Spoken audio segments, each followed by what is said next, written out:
नमस्कार दोस्तों, रीट के हमारे जो विद्यार्थी हैं लेवल फर्स्ट और सेकंड दोनों के लिए हम यहाँ पर संस्कृत की मॉडल टेस्ट सीरीज यहाँ पर लेकर आए हैं। दोस्तों इससे पहले भी हमने आपको एक दो सीरीज आपको यहाँ पर अपलोड की है, आपको निश्चित रूप से इससे लाभ मिलेगा। दोस्तों आज का हमारा टॉपिक रहेगा, इसमें 3 टॉपिक हम आपको शामिल कर रहे हैं। तो एक तो इसमें टॉपिक हम बता रहे हैं आपको समय के बारे में, इसमें हम ऐड करेंगे, ठीक है। इसके बाद में हमारे माहेश्वर सूत्रों से संबंधित इसमें हम प्रश्न आपको रखेंगे। इसके बाद में एक हमारा टॉपिक रहेगा इसमें अलंकार का, ठीक है। अलंकार का हम ऑलरेडी बना चुके हैं, लेकिन अलंकार आप जानते हैं कि बड़ा टॉपिक रहता है। तो ये 3 टॉपिकों को ऐड करके मैं आपको आज इस वीडियो के माध्यम से 30 प्रश्न आपको बताने वाला हूं, जो कि सारे के सारे प्रश्न आपके लिए इंपॉर्टेंट होंगे दोस्तों, ठीक है। थोड़ा सा मैं एक्सप्लेन करके बताऊंगा, ज़्यादा नहीं बताऊंगा, थोड़ा सा ज़्यादा विस्तृत बताते हैं तो वीडियो लंबा हो जाता है। केवल आपको ये है कि आपको समझ में आ जाएगा। तो चलिए वीडियो स्टार्ट करते हैं दोस्तों, और हमारे चैनल को सब्सक्राइब कर लेना, क्योंकि इस पर पूरा कोर्स हम आपको देने वाले हैं। एसएसटी का हम सीरीज चला रखी है, इसके अलावा हमने यहाँ पर आपकी संस्कृत की सीरीज स्टार्ट हो चुकी है दोस्तों आपकी, और पर्यावरण की सीरीज हमने स्टार्ट कर दी है। ये 3 सीरीज आपको चलेंगी और 10-15-20 दिन में हो जाएगा। उसके बाद में थोड़ा सा टाइम बचेगा 4-5-6 दिन का, तो इसमें हम साइकोलॉजी का भी स्टार्ट कर देंगे आपको, लास्ट टाइम में आप पढ़ सकते हैं। तो चलिए दोस्तों स्टार्ट करते हैं। देखिए सबसे पहले तो हम यहाँ पर देखिए अभ्यास प्रश्न हम आपको बताने वाले हैं। यहाँ पर समय से संबंधित है हमारे जो प्रश्न आते हैं, उसमें किस तरह के सवाल आपके बन सकते हैं वो मैं आपको बता रहा हूँ। तो चलिए दोस्तों यहाँ पर हमारा पहला सवाल है, देखिए लिखा हुआ है 5:30 इत्यस्य कृते उचितम पदम किम। इसके लिए उचित पद आपको बताना है, ठीक है। 5:30 को क्या कहते हैं, ऐसे आप समझिए। 5:30 यहाँ लिखा हुआ है, ठीक है। इसको संस्कृत में क्या कहा जाएगा, तो ऑप्शन है पंचवादने, देखो ऑप्शन में। इसके बाद में है सार्ध पंचवादने, सपाद पंचवादने और विंशति ही अधिक पंचवादने। ये हमारे यहाँ ऑप्शंस दिए हुए हैं। अब आप बताइए इसमें राइट ऑप्शन क्या होगा। 5:30 को क्या कहा जाता है दोस्तों, हमने कहा कि संस्कृत में साढ़े को क्या कहते हैं, सार्ध, ठीक है। जैसे 7:30 है, 8:30 है, तो साढ़े के लिए सार्ध का प्रयोग हम करते हैं। किसका करते हैं, सार्ध का, ठीक है। तो इसमें देखो सार्ध कहाँ लिखा हुआ है, पंचवादने इसमें नहीं लिख रहा है, तो ये पहला जो ऑप्शन है आपका ये नहीं हो सकता है। दूसरा है आपका सार्ध पंचवादने, तो ये बिल्कुल हो सकता है। इसका मतलब है आपका जो सेकंड वाला है ये हमारा राइट होगा, ठीक है। तो कौन सा हो जाएगा आपका आंसर, दूसरे नंबर पर लिखा हुआ है, क्या लिखा हुआ है, सार्ध पंचवादनम। तो ये हमारा सही हो जाएगा। जैसे मान लो सार्ध पंचवादन की जगह मान लो 6:30 होता, तो सार्ध षड्वादनम हो जाता, सार्ध सप्तवादनम, अष्टवादने, ठीक है, नववादने। आप वादने जोड़ सकते हैं और सार्ध आपका लग जाएगा। आगे चलिए, अगला हमारा सवाल है 7:15 इत्यस्य कृते किम रूपम समीचीनम। इसके लिए सही रूप बताना है, कौन सा रूप इसके लिए सही होगा इसमें। तो बताइए, देखिए इसमें लिखा हुआ है 15 सप्तवादनम, ठीक है, एक तो ये ऑप्शन है। दूसरा है 15 सप्तवादनम, एक है आपका सपाद सप्तवादनम, और एक लास्ट ऑप्शन है सर्वाणी। अब देखो 7:15 बज रहे हैं, ऐसे आप एक बार समझिए, 7:15 हो रहे हैं हमारे, ठीक है, ऐसे। अब 7:15 को हम क्या कह सकते हैं, एक तो 7:15 कह सकते हैं, इसके अलावा हम कह सकते हैं 7:15 अधिक हो गई, ये हम कह सकते हैं, ठीक है। तो बस यही हम 2 तरीका से इसको डिफाइन कर सकते हैं। तो संस्कृत में देखिए इसमें तीनों ही ऑप्शन सही है, कहने का मतलब हमारा दे ऑप्शन राइट होगा। इसको हम 5:10 अधिक 7 बज गए ऐसा भी कह सकते हैं, 15 मिनट अधिक 7 बज गए ये भी कहा जा सकता है। तो पहला ऑप्शन बिल्कुल सही है। 5:10 उत्तर का मतलब भी अधिक होता है, जो 15 अधिक यानी 15 मिनट अधिक 7 बज गए, ये भी हमारा सही है। तीसरा ऑप्शन है सपाद सप्तवादनम, सपाद यानी सवा होता है, तो ये भी सही है। इसका मतलब सर्वाणी ऑप्शन बिल्कुल सही होगा। इसमें आपको दे ऑप्शन करना होगा। कौन सा करना होगा, दे ऑप्शन, ठीक है। ऐसे चलें आगे, अगला हमारा सवाल है इसमें देखिए दोस्तों, यहां पर सार्धम, ठीक है, खाली जगह अहम विद्यालयम गच्छामि, सार्धम अहम विद्यालयम गच्छामि। अब बताइए इसमें क्या आएगा, बताओ फटाफट क्या इसमें आएगा। तो देखो इसमें लिखा सार्ध के साथ में आपको जो ना 10 वादनम, 10 वादने, 10 वादनानी और 10 वादनै। तो सिंपल है, इसमें आपको करना होगा सार्ध 10 वादने। तो यहां पर आपका वे ऑप्शन राइट हो जाएगा। ठीक है, अगला सवाल है पौने। पौने इत्यस्य कृते किम पदम, यानी पौने को संस्कृत में क्या कहते हैं, ऐसा हमारा प्रश्न है। पौने को क्या बोलते हैं? देखो, सपाद यानी तो सवा होता है, सार्ध यानी साढ़े होता है, और पादोन यानी पौने होता है। तो यही तो पूछ रहे हैं। तो आंसर हो जाएगा से, और उत्तर का मतलब होता है अधिक। क्या होता है? अधिक। उत्तर यानी यहां पर अधिक होता है। तो इस तरह से राइट आंसर हो जाएगा यहां पर आपका से। अगला हमारा है अनुचितम पदम किम। यहां पर आपको अनुचित पद बताना है। इनमें से एक गलत छांट के आपको बताना होगा कौन सा गलत है। तो देखो, यहां लिखा हुआ है 7:30। 7:30 को कहते हैं सार्ध सप्तवादनम, बिल्कुल सही है। इसके बाद में लिख रहा है यहां पर 8:10। तो 10 कला उत्तर। देखो, कला यानी भी मिनट होता है, निमिष का मतलब भी मिनट होता है। तो 10 कला उत्तर यानी 10 मिनट अधिक 8 बज गए हैं, ये बात भी सही है। इसके बाद में यहां लिखा हुआ है 5:45, इसको हम 5:45 कहते हैं। तो पादोन षड्वादनम, ये भी सही है। अब यहां देखो, यहां लिखा हुआ है आपका 8:45, इसको हम कहते हैं 8:45। जबकि यहां लिखा हुआ है सपाद अष्टवादनम। सपाद अष्टवादनम का मतलब क्या होता है? सपाद यानी तो आपका सवा होता है। क्या होता है सपाद यानी? हाँ, सवा होता है। तो यहां पर आपका जो होगा वो होगा 8:15, इसमें जो लिखा हुआ है इसका मतलब। ठीक है, यानी कि सपाद यानी सवा होता है, अष्ट यानी 8, तो 8:15 यहाँ लिखा हुआ है। जबकि यहां पर लिखा हुआ है आपका 8:45। तो ये आपका मैच नहीं हो रहा है। इसका मतलब लास्ट वाला ऑप्शन आपका सही माना जाएगा, जो कि अनुचित है प्रश्न के हिसाब से। तो ऐसे करके आपके समय ज्ञान से संबंधित आपके सवाल पूछे जा सकते हैं। तो कुल मिलाकर के इसमें जो आपके शब्द हैं उनको याद रख लेना है आपको। जैसे कि इसमें कुछ शब्द हमने बताए, जैसे वादने का मतलब होता है बजे। ठीक है, वजे। इसका मतलब आगे है जैसे सार्धम। सार्धम का मतलब साढ़े। सपाद यानी सवा। पादोन यानी पौने। ठीक है, इसके अलावा आपका होरा यानी घंटा। इसके अलावा आपका जैसे इसमें आता है सायम यानी शाम। कला यानी मिनट। निमेश का मतलब मिनट। उत्तर यानी कि ज़्यादा। ऐसे कुछ शब्द हैं जो आप याद रख सकते हैं। अब चलते हैं आगे। तो चलिए दोस्तों, अब जो आगे हमारा अगला सवाल है वो माहेश्वर सूत्रों पर आधारित सवाल होगा। तो देखिए, हमारा पहला इसमें सवाल है माहेश्वर सूत्रों पर आधारित। प्रश्न को पढ़ते हैं। माहेश्वर सूत्राणाम अपरम नाम किम। माहेश्वर सूत्राणाम अपरम नाम किम। बताइए, माहेश्वर सूत्रों का अपर नाम क्या है? ये हमारा सवाल है। तो देखिए, यहां पर ऑप्शन है आपके ए पे ऑप्शन है आपका शिव सूत्र जालम, प्रत्याहार सूत्रम, अक्षर वेदम, और लास्ट है आपका सर्वाणी। बताइए क्या आंसर होगा राइट? फटाफट अपना अपना आंसर सोचिए और लास्ट में हमें कमेंट में बताना भी कि सर हमारे इतने क्वेश्चन सही हो रहे हैं। तो इससे आपका थोड़ा मूल्यांकन हो जाएगा, स्वमूल्यांकन। बताओ, हाँ बताइए फटाफट। माहेश्वर सूत्राणाम अपरम नाम, माहेश्वर सूत्रों का अपर नाम। तो सिंपल है, इसका आंसर हो जाएगा दे। यानी माहेश्वर सूत्रों को हम शिव सूत्र जाल भी कहते हैं, बिल्कुल सही है। प्रत्याहार सूत्र भी कहते हैं, बिल्कुल सही है। अक्षर वेद भी कहते हैं, बिल्कुल सही है। तो राइट आंसर क्या हो जाएगा? दे ऑप्शन। आगे चलिए, अगला सवाल है हमारा। माहेश्वर सूत्रेषु कति सूत्राणि अच संबंधिता संति। अच का मतलब यहां आपके स्वर, यानी अच का मतलब क्या है? स्वर। तो स्वरों से संबंधित कितने हमारे सूत्र हैं, ऐसे आपको बताना है। ऑप्शन देखो, षड, चत्वारी, पंच, 10। बताओ कितने सूत्र हैं हमारे जो अचों से संबंधित हैं? तो सिंपल है, हमारे केवल 4 सूत्र हैं। तो बे ऑप्शन हमारा राइट हो जाएगा। 4 सूत्र ऐसे हैं जो अचों से संबंधित हैं। अच यानी स्वरों से संबंधित हैं। स्टार्टिंग वाले 4 हैं अ, ई, ओण, रील, रिक, ए, ओंग, ऐ, औच। ये 4 सूत्र जो हमने बोले हैं, इन्हीं में स्वरों के बारे में बताया गया है। इसके बाद में आगे जितने भी हमारे और सूत्र हैं उनमें व्यंजनों के बारे में आपको मिलेगा। ऐसे आपको समझना है। आगे चलिए, अगला हमारा यहां से देखिए सवाल है। माहेश्वर सूत्रेषु अंतिम वर्णस्य खाली जगह संज्ञा भवति। माहेश्वर सूत्रों में जो अंतिम वर्ण होता है उसकी कौन सी संज्ञा होती है? ऐसा हमारा सवाल है ये। ठीक है, तो देखिए सवाल आप समझ गए होंगे। कौन सी संज्ञा होती है? टी संज्ञा, णित संज्ञा, या इत संज्ञा, या मित संज्ञा? सिंपल है, इत संज्ञा होती है।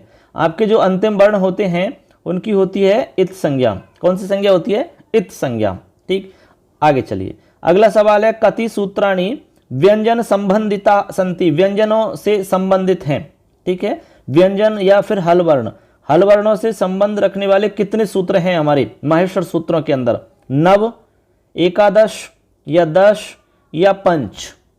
तो बताइए राइट आंसर क्या हो जाएगा? तो दोस्तों इसका राइट आंसर हो जाएगा आपका से, ये वाला 10 ऑप्शन हमारा राइट हो जाएगा। अब राइट इसलिए हो जाएगा क्योंकि आपको पता है कि 4 सूत्र तो 16 से संबंधित हो गए और टोटल होते हैं 14, तो बचे कुछ 10 हैं, सिंपल ऐसे।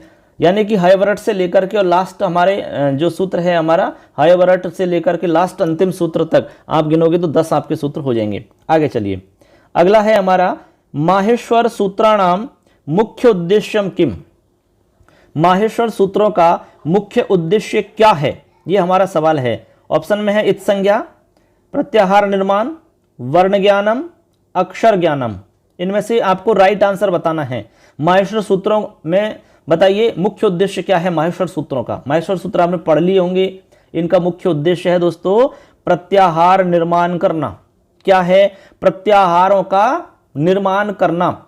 ये मुख्य उद्देश्य है किसका? माहेश्वर सूत्रों का। आपको हमने जब पढ़ाए थे तो ये बात आपको बताई होगी और आपको प्रत्याहार भी बताए होंगे किस तरह से हम प्रत्याहार बनाते हैं। आगे चलिए, अगला सवाल बहुत ही बढ़िया सवाल है। व्याकरणे प्रयोग दृष्टया कति प्रत्याहाराणि मन्यन्ते? व्याकरण में प्रयोग की दृष्टि से कितने प्रत्याहार माने गए हैं? ऑप्शन है 42, 44, 41 या 40। तो बताइए राइट आंसर कौन सा होगा? ये सवाल की आप भाषा देखिए पहले। प्रयोग की दृष्टि से आपको बताने हैं। कैसे? प्रयोग दृष्टि से बताने हैं। तो राइट आंसर यहां होगा दोस्तों 44। यदि आपके प्रयोग की दृष्टि से पूछ रहे हैं तो आपको 44 बताना है, क्योंकि प्रयोग में 44 हमारे ये जो हमारे प्रत्याहार हैं ये काम आते हैं 44 प्रयोग में। यदि सिंपल होता है कि कितने हैं और 42 ऑप्शन है तो 42 आप करेंगे। जैसे कि आपने सवाल आगे अपने कि प्रत्याहार कितने हैं तो आप 42 कर सकते हैं, ऑप्शन में दे रखा है। तो यदि उसमें व्याकरण सिद्धांत कौमुदी के अनुसार पूछा जाता है तो वहाँ 44 आप करेंगे। थोड़ा भाषा आप देख के कर सकते हैं। अगला सवाल है हमारा, देखिए माहेश्वर सूत्रेषु कति वर्णाः इत संज्ञकाः सन्ति? बहुत बढ़िया सवाल है। माहेश्वर सूत्रों में कितने वर्ण इत संज्ञक हैं जिनकी इत संज्ञा होती है? प्रत्येक सूत्र के लास्ट में जो वर्ण है उसकी इत संज्ञा होती है। तो कितने सूत्र हैं? 14। तो ऐसे करके 14 बार इत संज्ञा हो गई। लेकिन एक सूत्र ऐसा है जहां पर अंतिम की इत संज्ञा तो हो रही है, लेकिन ले के मध्य में जो ए है उसकी भी इत संज्ञा होती है। तो ऐसे करके एक वो हो जाता है। तो टोटल आपकी 15 वर्णों की इत संज्ञा होती है। तो ऑप्शन में आपका देखिए कहां मिल रहा है 15, ये रहा। यानी कि दे ऑप्शन हमारा राइट होगा। कौन सा? दे वाला ऑप्शन एकदम सही माना जाएगा। समझ गए 15 वर्ण कैसे इत संज्ञक हुए? मैंने आपको बता दिया। अगला सवाल है, बहुत ही अच्छा सवाल है। प्रत्याहार विधायकम सूत्रम किम?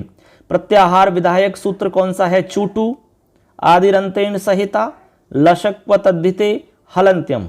सिंपल है, प्रत्याहार विधायक सूत्र है हमारा आदिरंतेन सहिता। आदिरंतेन सहिता क्या है? ये प्रत्याहार विधायक सूत्र। अगला सवाल है, व्यंजन संबंधितम प्रत्याहारम किम? व्यंजनों से संबंधित प्रत्याहार का नाम क्या है? शल प्रत्याहार? नहीं। हल प्रत्याहार? बिल्कुल सही। यानी कि हल जो है, इस हल को ही हम व्यंजन कहते हैं दोस्तों। हल को ही हम व्यंजन भी कहते हैं और व्यंजन को हम हल भी कहते हैं। बात एक ही है। ऐसे ये रहा। सवाल कह रहा है कि माहेश्वर सूत्रानुसारम स्वर वर्णाः कति? स्पष्ट है, माहेश्वर सूत्रों के अनुसार स्वर वर्ण कितने हैं? ठीक, बताइए 13, 11, 9 या 10? बताओ फटाफट क्या आंसर होगा इसका। 10 नंबर सवाल की हम बात कर रहे हैं। तो राइट आंसर हो जाएगा से। यानी इसमें आपको 9 करना होगा। क्या करना होगा दोस्तों? 9। क्योंकि सवाल आपका पूछ रहा है कि माहेश्वर सूत्रों के अनुसार ही आपको स्वर बताने हैं। ऐसे ठीक है। तो माहेश्वर सूत्रों में सिर्फ 9 ही बनते हैं। अ, ई, ओण, रील, रिक, ए, ओंग, ऐ, औच। केवल यहां तक आप गिनोगे तो केवल 9 वर्ण आपके स्वरों में आते हैं। अगला हमारा सवाल है अंतःस्थ वर्णेषु नास्ति, अंतःस्थ वर्णों में कौन सा शामिल नहीं है, ये आपको बताना है। तो सबसे पहले मैं आपको अंतःस्थ वर्ण बता देता हूं, उसके बाद में अपने आप छांट लेना। देखिए यहां अंतःस्थ वर्ण लिख रहा हूं, ये, वे, रे और ले, ये आपके 4 वर्ण अंतःस्थ वर्ण हैं, हमने लिख दिए हैं। अब इन 4 में से आप देख लो अंतःस्थ वर्ण नास्ति यानी कि कौन सा नहीं है। ये है, बिल्कुल सही है। रे बिल्कुल सही है। वे सही है। आपका शे नहीं होता है अंतःस्थ वर्ण। शे अंतःस्थ वर्ण देखिए इसमें शे आ रहा है कि कहीं नहीं आ रहा है, क्योंकि शे आपका जो होता है वो ऊष्म वर्ण होता है। कौन सा वर्ण होता है? ऊष्म वर्ण होता है, इसलिए ये आपका गलत है यहाँ पर। तो इस तरह से हमारा ये सवाल हो जाता है। ठीक है, यहाँ तक कोई प्रॉब्लम आपको किसी को नहीं होनी चाहिए। यदि प्रॉब्लम है तो आप कमेंट में सवाल कर सकते हैं। ठीक है दोस्तों, अच्छे से देखिए, आपके लिए बहुत फायदा मिलेगा इसका एग्जाम में। आप केवल पात्रता के हिसाब से नहीं, पात्रता में तो फायदा मिलेगा ही, लेकिन मेन एग्जाम में आप संस्कृत लोगे तो आपको बहुत ज़्यादा फायदा वहाँ भी मिलेगा। ठीक है दोस्तों, चैनल को सब्सक्राइब कर लेना। चलिए आगे देखते हैं। चलिए दोस्तों, अगला सवाल है हमारा, यहाँ से देखिए आगे आपको सवाल जो अलंकार से रिलेटेड मिलेंगे। यहाँ पर देखिए ये हमारा अगला सवाल है दोस्तों। यहाँ थोड़ा सा टाइपिंग में मिस्टेक हुई है, यहाँ से हमारा एक लाइन यहाँ पर मिस हो रहा है, यहाँ दिख नहीं रही एक लाइन आपकी, तो मैं आपको पूरा सवाल बता देता हूँ। यहाँ पर इस तरह से लिखा हुआ है, देखो यहाँ आपको दिख रहा है कि सामान्य व समर्थयति, लेकिन इससे पहले जो लाइन है वो ये है कि यत्र साधर्मेण वैधर्मेण वा, यत्र साधर्मेण वैधर्मेण वा, यत्र साधर्मेण वैधर्मेण वा सामान्यस्य विशेषेण विशेष्यस्य सामान्येन व समर्थयति तत्र कैः अलंकारः भवति। इस तरह का यहाँ पर आपका सवाल है। बात समझे आप? ये कह रहे हैं कि जहां पर साधर्म और वैधर्म के द्वारा या फिर सामान्य से विशेषण, सामान्य से विशेष और विशेषस्य सामान्य, विशेष के द्वारा सामान्य का जहां पर समर्थन किया जाता है, ठीक है, वहां कौन सा अलंकार होता है? इससे आप समझ गए होंगे, अर्थांतरन्यास अलंकार होता है। देखो ऑप्शन में आपको दिख रहा होगा अर्थांतरन्यास, ये रहा। आपने जब लक्षण पढ़ा होगा तो उसमें आया होगा कि जो अर्थांतरन्यास होता है दोस्तों वो 4 प्रकार से होता है। कितने प्रकार से? 4 प्रकार से होता है। एक तो होता है विशेष से सामान्य का समर्थन करने वाला, एक सामान्य से विशेष, एक विशेष से सामान्य और एक सामान्य से विशेष। ठीक है, इसमें साधर्मिगत होता है 2 तो, और 2 वैधर्मिगत होते हैं, इसलिए ये 4 प्रकार के हो जाते हैं, ऐसे आप समझ सकते हैं। तो यहाँ पर राइट आंसर आपका अर्थांतरन्यास अलंकार होगा। मैं आपको थोड़ा सा बता देता हूं कि अर्थांतरन्यास होता क्या है। अर्थांतरन्यास का लक्षण आपने पढ़ा होगा, सामान्यं वा विशेषो वा तदन्येन समर्थयते यत्र सो अर्थांतरन्यासः साधर्मेण तरेण वा। देखिए इसका जो मतलब है वो ये है कि साधर्म्य अथवा वैधर्म द्वारा, साधर्म अथवा वैधर्म द्वारा सामान्य से विशेष अथवा विशेष से सामान्य का जहां समर्थन होता है उसे अर्थांतरन्यास अलंकार कहते हैं। ठीक है, एक प्रश्न यहां से यह भी बन सकता है कि जो अर्थांतरन्यास में अर्थांतर जो हमारा एक शब्द है अर्थांतर, इसका क्या अर्थ है? अर्थांतर का अर्थ है अर्थांतर अर्थात अन्य अर्थ का न्यास, ऐसा यहां पर अर्थ है। अन्य अर्थ का न्यास, ये अर्थ यहां पर निकलता है। ठीक है, ऐसे आप समझ सकते हैं। दूसरा आप सिंपल भाषा में मैं आपको समझाऊं तो अर्थांतरन्यास का मतलब होता है एक सामान्य वाक्य से या उदाहरण से जब दूसरा एक विशेष वाक्य के द्वारा समर्थन किया जाता है, यानी एक सामान्य होता है इसमें, एक दूसरा विशेष होता है। ठीक है, तो एक दूसरे का वहां पर समर्थन होता है, ऐसे आप समझ सकते हैं। अभी आगे हम उदाहरण बताएंगे तो आपको समझ में आ जाएगा। तो ऐसे कुल मिला के यहाँ आप समझ गए अर्थांतरन्यास अलंकार होता है। जहां भी आपको साधर्म, वैधर्म, सामान्य, विशेष ऐसे नाम दिख जाए तो आप समझ लेना अर्थांतरन्यास अलंकार है।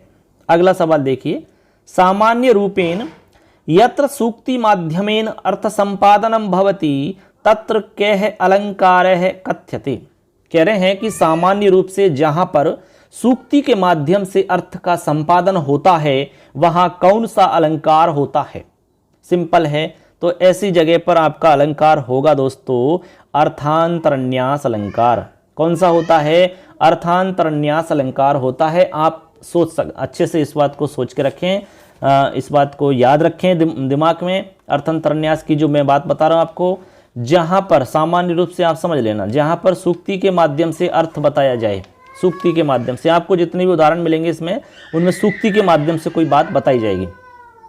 जैसे बृहत् सहाय कार्यांतम क्षोदीयानपि गच्छति ही, तो एक सूक्ति है, इसमें सूक्ति के माध्यम से बात को स्पष्ट किया जाता है, तो समझ लेना अर्थांतरन्यास अलंकार है वहां पर।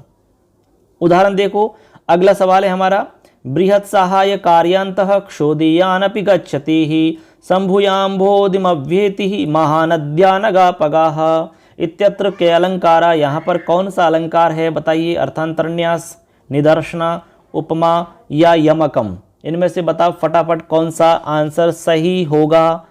तो इसमें राइट आंसर हो जाएगा दोस्तों अर्थांतरन्यास अलंकार है इसमें। इसका अर्थ मैं बता देता हूं, आपको समझ में आ जाएगा किस तरह से अर्थांतरन्यास अलंकार होता है।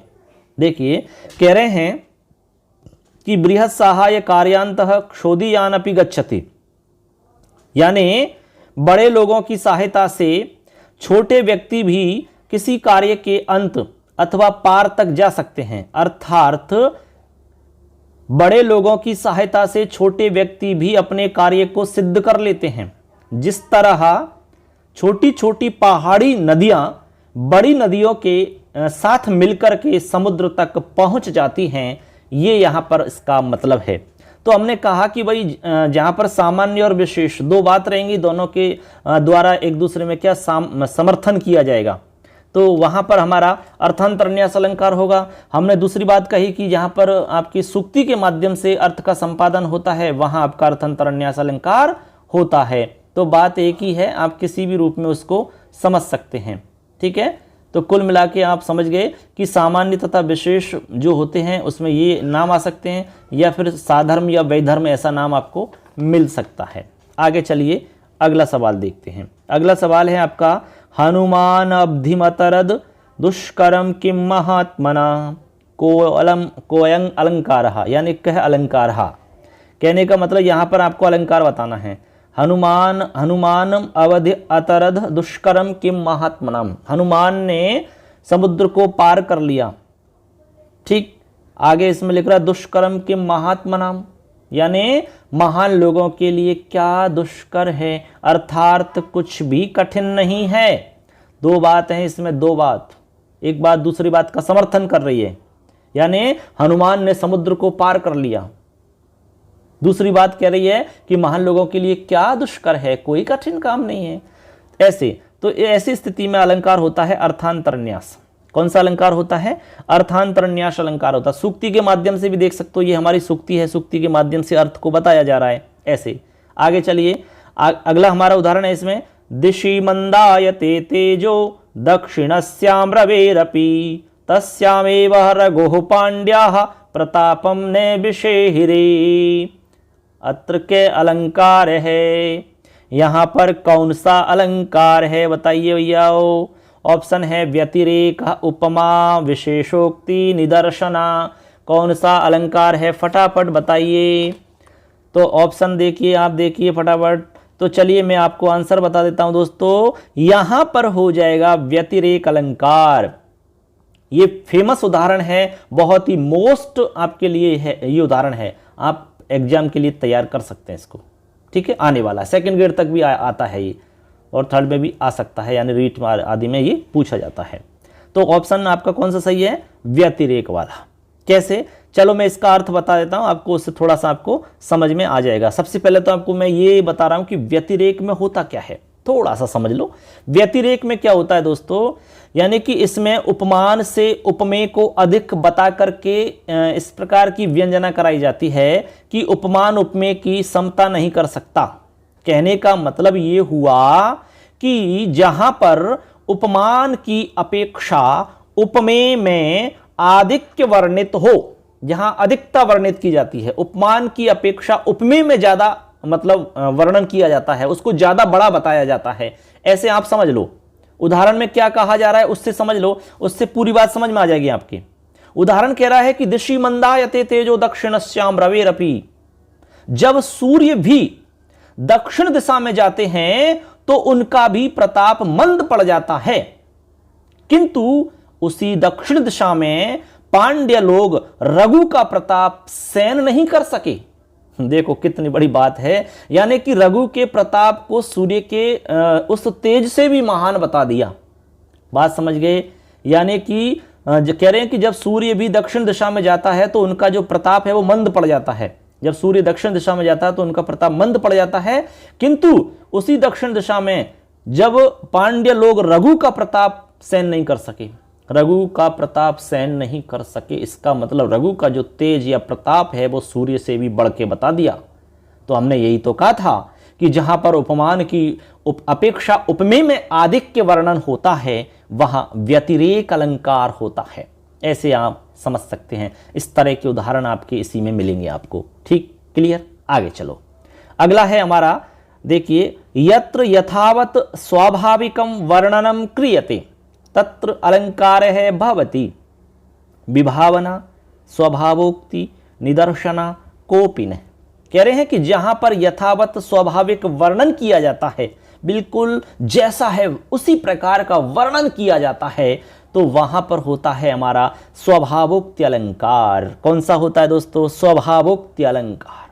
जैसा है वैसा का वैसा ही। जैसे मान लो कि एक कुत्ता है, मांस पड़ा हुआ है, कोई जानवर मरा पड़ा हुआ है, उस जानवर के चारों तरफ घूम रहा है, उसको फाड़ दिया, चीर दिया, खून निकल रहा है, ठीक है, मक्खियाँ इधर उधर भिन भिना रही हैं, उसके बाद में उसमें से वो मांस खा रहा है, ठीक है, खून उसके मुंह से टपक रहा है। इस तरह का जो वर्णन हम कर रहे हैं आपको, ये जो वर्णन है दोस्तों, ये स्वाभाविक वर्णन है, ठीक है, यथावत स्वाभाविक वर्णन है। तो इस स्थिति में आपका अलंकार होगा स्वभावोक्ति अलंकार। ठीक है, तो ऐसी जगह पर कौन सा अलंकार होगा? स्वभावोक्ति अलंकार। चलिए दोस्तों, अभी आप समझ चुके हैं, यहाँ पर हमने आपको बता दिया कि आपका स्वभावोक्ति अलंकार क्या होता है। अब चलते हैं अगले सवाल की तरफ। अगला सवाल है हमारा, देखिए यहाँ से, मुखम द्वितीयस् चंद्र है, मुखम द्वितीयस् चंद्र है इत्यत्र के अलंकार है। मुख द्वितीय चंद्र है, यहां पर कौन सा अलंकार है? मुख दूसरा चांद है, ऐसा कौन सा अलंकार है? भाई ऐसा होता तो नहीं है ना, लेकिन थोड़ी बात को बड़ा चढ़ा के कह दिया, ज्यादा ही कह दिया कुछ। कहते हैं ना, ज्यादा मत फेंके। ऐसी जगह पर जब ज्यादा फेंकने वाली बात होती है ना, तो वहां पर अतिशयोक्ति अलंकार होता है दोस्तों। कौन सा होता है? अतिशयोक्ति अलंकार। कौन सा होता है? अतिशयोक्ति अलंकार। जैसे कोई बच्चे ने कहा कि सर हमारे दादाजी है ना, टंकी में गिरकर ठूंटी से निकल गई। तो इसका मतलब है कि भाई इतनी भी मत फेंक, ठीक है, यानी बहुत ज्यादा किसी बात को बड़ा चढ़ा के कह देना, ऐसे आप समझ लो। ठीक है, तो मुखम द्वितीय चंद्र है, बाकी चांद तो हो नहीं सकता, दूसरा चांद कह दिया, तो अतिशयोक्ति अलंकार हम कहते हैं इस जगह पर। ठीक है, आगे चलिए। अगला हमारा सवाल है, देखिए यहाँ से, ए भवन वस्तु संबंध है उपमा परिकल्पके है, खाली स्थान भवेत से मम्मटे न यथोदिता। इस खाली जगह में क्या आएगा ये आपको बताना है। बताइए, पहले तो आप ये सोचिए और ये याद करिए कि भाई ये जो आपका लक्षण है ये किस अलंकार का है, तभी तो आप बता सकते हो। बताइए किसका है? तो ये है दोस्तों आपका किसका? निदर्शना अलंकार का है। निदर्शना, देखिए यहाँ निदर्शना आपका लिख रहा है बे में, तो ये निदर्शना का है। किसका है ये? निदर्शना का। अभवन वस्तु संबंध है उपमा परिकल्पके है, निदर्शना भवेत सेयम मम्मटे न यथोदिता। इस तरह से है ये। अर्थ भी समझ लो इसका।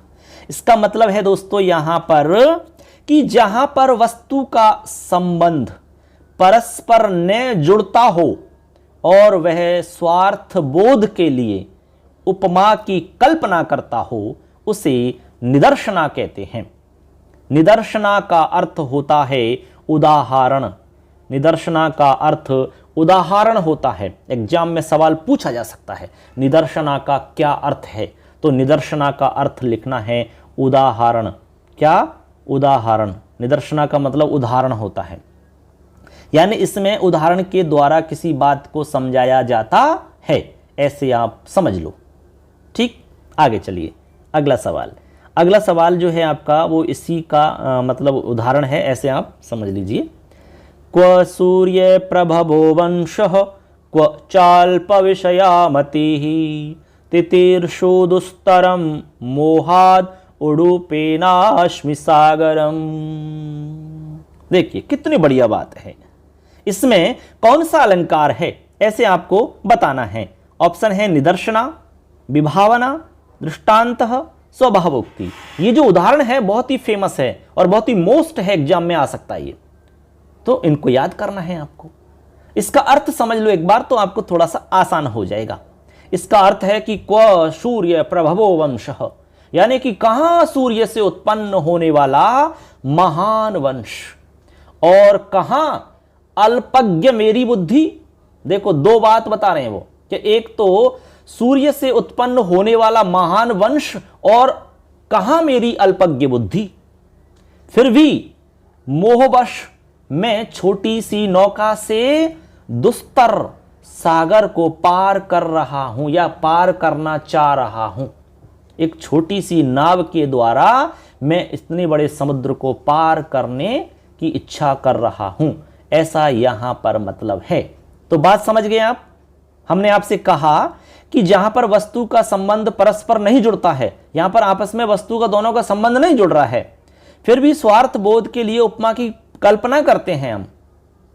कह दिया कि जहां सूर्य से उत्पन्न वंश महान वंश और कहां मेरी अल्पज्ञ बुद्धि, दोनों में कोई संबंध ही नहीं जुड़ रहा है, कोई समानता नहीं है दोनों में। एक तो महान वंश और दूसरा मेरी अल्पज्ञ बुद्धि। अब दोनों में बताइए कोई रिलेशन है क्या एक दूसरे में, कोई ज्यादा समानता दिख रही है क्या? नहीं दिख रही, कोई समता नहीं होती है। तो यहां पर हम कल्पना कर लेते हैं उपमा की। तो ऐसी जगह पे हमारा निदर्शन अलंकार होता है। कहने का मतलब सीधा समझो आप कि उदाहरण के माध्यम से जहां पर किसी बात को स्पष्ट किया जाता है वहां निदर्शन अलंकार होता है, ऐसे समझ लो आप। ठीक है, तो राइट हो जाएगा आपका निदर्शना अलंकार हमारा यहां हो जाता है। आगे चलिए अगला सवाल है, निदर्शना पदस्य शाब्दिक अर्थ क्या है? समीपम, परिकल्पना, उदाहरणम या उपमेयम। बताओ क्या अर्थ होगा निदर्शना का अर्थ? तो निदर्शना का होता है उदाहरणम, निदर्शना का अर्थ होता है उदाहरणम, याद कर लेना, बहुत ही मोस्ट है ये। अगला है उत्प्रेक्षा शब्द से अर्थ है अस्ति। उत्प्रेक्षा शब्द का अर्थ है, तो उत्तर हो जाएगा संभावना। संभावना मतोत्प्रेक्षा, लक्षण याद है तो आप आसानी से कर सकते हैं। उत्प्रेक्षा का अर्थ आपका सीधा क्या होता है? संभावना प्रकट होती है उत्प्रेक्षा में। आगे चलिए, विभावना अलंकार से स्वरूपम भवति। विभावना अलंकार का स्वरूप किस तरह का होता है भैया बताइए? कारणम बिना कार्य कथनम या कार्यम बिना कारण कथनम, भावनाम बिना कार्य कथनम च और नैकोपि। तो इसमें राइट आंसर है दोस्तों, एक नंबर पे लिखा हुआ है कारणम बिना कार्य कथनम। जहां पर कारण के बिना आपके कार्य का कथन होता है उस जगह पर विभावना अलंकार होता है आपका। कौन सा? विभावना अलंकार होता है, ऐसे आप समझ सकते हैं। क्लियर है विभावना अलंकार के बारे में? आगे चलिए, अब चलिए दोस्तों अगला हमारा सवाल है। देखिए यहां से हमारे केवल 2 सवाल और बचे, सेकंड लास्ट हमारा सवाल है। देखिए सवाल को पढ़ते हैं। धनिनोपि निरुन्मादा इत्यस्यां पंक्तौ अलंकार अस्ति। धनिनोपि निरुन्मादा, इस पंक्ति में अलंकार बताना है। बताइए कौन सा अलंकार है? धनिनोपि अलंकार, धनिनोपि का मतलब होता है कि धनवान होने पर भी उन्माद से रहित है, कोई उसको घमंड इत्यादि नहीं है, उन्माद नहीं है। हालांकि ऐसा होता नहीं है। तो यहां पर दोस्तों बताइए विभावना अलंकार है क्या, उत्प्रेक्षा है क्या, विशेषोक्ति है क्या, रूपक है क्या? नहीं, इनमें होगा आपका, इसमें राइट हो जाएगा विशेषोक्ति अलंकार। कौन सा? विशेषोक्ति। अब विशेषोक्ति में होता क्या है ये भी तो पता होना चाहिए। तो विशेषोक्ति में क्या होता है दोस्तों सुन लो, जहां पर हेतु अथवा कारण के विद्यमान होने पर भी फल अथवा कार्य का अभाव पाया जाता है, यानी कि कार्य नहीं होता है, ऐसे समझ लो। विभावना का ये उल्टा है सिस्टम। विभावना में तो क्या होता है, कारण के बिना कार्य हो जाता है, समझ गए? कारण नहीं है फिर भी कार्य हो गया, भूख नहीं है फिर भी खाना खा लिया, तो कारण नहीं है फिर भी हमने कार्य कर लिया। बात समझे कि नहीं? ऐसे हमने बच्चे को पीट दिया, चांटा लगा दिया, कोई कारण नहीं था फिर भी चांटा लगा दिया, काम तो हो गया लेकिन कारण नहीं था वहां पर। ऐसी जगह तो आपका विभावना अलंकार हो जाएगा, लेकिन जस्टिस का उल्टा हो जाएगा तो विशेषोक्ति हो जाता है। जहां पर कारण के विद्यमान होने पर भी, यानी बच्चे ने गलती की है फिर भी हमने उसको चांटा नहीं लगाया, तो कारण का अभाव रहता है वहां पर। ऐसे आप समझ लीजिए इसको। जैसे उदाहरण दिया है कि धनिनोपि निरुन्मादा, धनवान होने पर भी घमंड से रहित है, घमंड नहीं है उसको, कोई किसी तरह का उन्माद नहीं है ऐसा। युवा होते हुए भी अचंचल है, युवा है और अचंचल है, ये भी उल्टी बात है। भाई युवा होता है तो चंचल निश्चित रूप से होगा ही, ऐसे आप समझ सकते हैं यहां पर। ठीक है, अब देखो इसमें केवल एक लास्ट प्रश्न है हमारा आज के इस सेशन का। शब्दानाम सादृश्यम भवति, शब्दानाम सादृश्यम भवति, शब्दों में सादृश्य कहां पाया जाता है? यमक अलंकार में, विभावना में, उत्प्रेक्षा में, अनुप्रास में। तो राइट हो जाएगा अनुप्रास।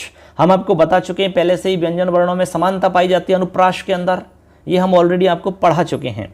तो इस तरह से दोस्तों हमने आज आपको इस वीडियो के माध्यम से इस मॉडल टेस्ट सीरीज में आपको 30 क्वेश्चन हमने आपको बताए हैं, और हमने मतलब मोस्ट ही छांटे हैं, आपके लिए निश्चित रूप से लाभकारी होंगे। इससे आपको फ़ायदा मिलेगा, पात्रता परीक्षा में भी आपको इससे फ़ायदा मिलेगा।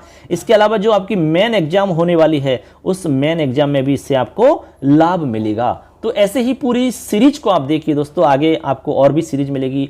इसमें जो भी आपके टॉपिक हैं उन सभी टॉपिक से रिलेटेड आपको सीरीज इसमें मिल जाएगी। तो चैनल को सब्सक्राइब कर लेना, बेल आइकन को प्रेस कर देना, क्योंकि इस पे हम सब कुछ आपको लेकर आ रहे हैं दोस्तों। इतनी मेहनत आपके लिए कर रहे हैं तो एक छोटा सा काम आप भी करके जाइए। अपने दोस्तों को शेयर कर दो सबको, जिससे कि सबको फायदा मिल जाए, और चैनल को सब्सक्राइब करके जाना है आपको। ठीक है दोस्तों, तो मिलेंगे नेक्स्ट वीडियो में। जय हिंद, वंदे मातरम, जय तु संस्कृतम।